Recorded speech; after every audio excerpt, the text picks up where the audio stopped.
I decided to video outside today with my crazy dog who's chasing wood bees. You should have by now read 21.1, 21.2, done the open book quiz that went with those two sections.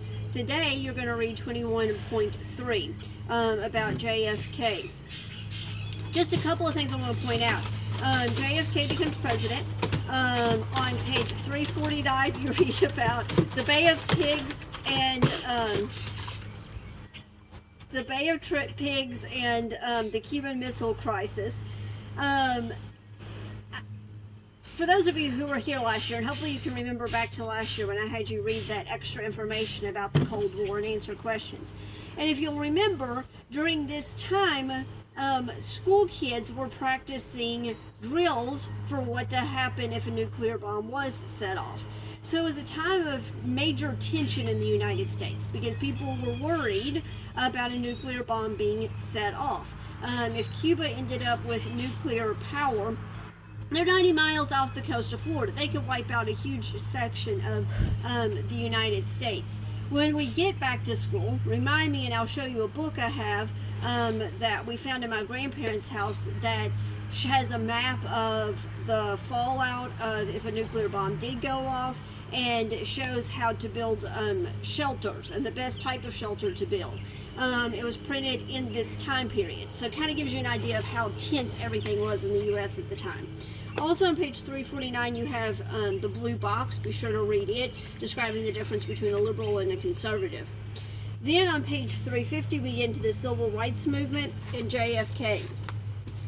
I have in the assignment section attached Martin Luther King's I Have a Dream speech. I want you to read it, and as you're reading it I want you to go through and make notes on this page that I have attached. Let me explain.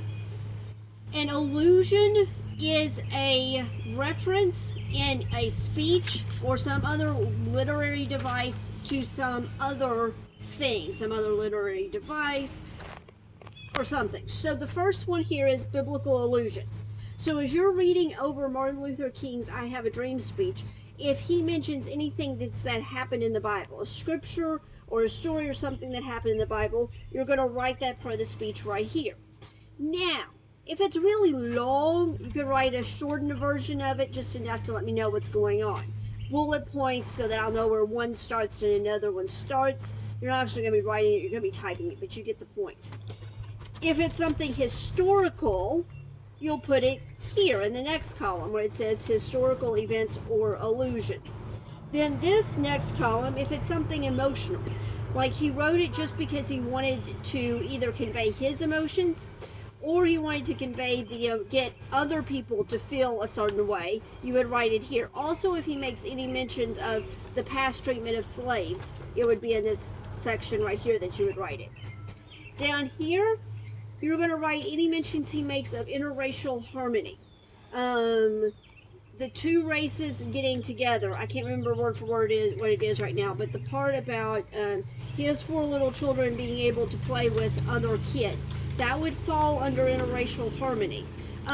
It could also be under the emotional part, so there may be some overlap. Some of these things may end up in 2 categories.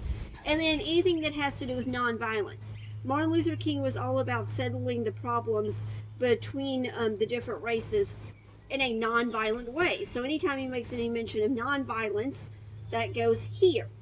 Then this part down here where it says on the back of this paper, describe in 5 sentences, you don't have to do that part. You just have to fill out the chart and send it back to me.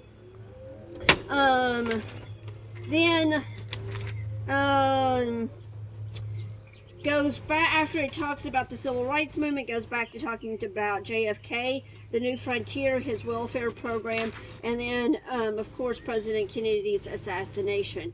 And yes, Wes, I know there's all kinds of conspiracy theories about all of that. We're not going down that rabbit hole, so don't even bother putting it in the comments.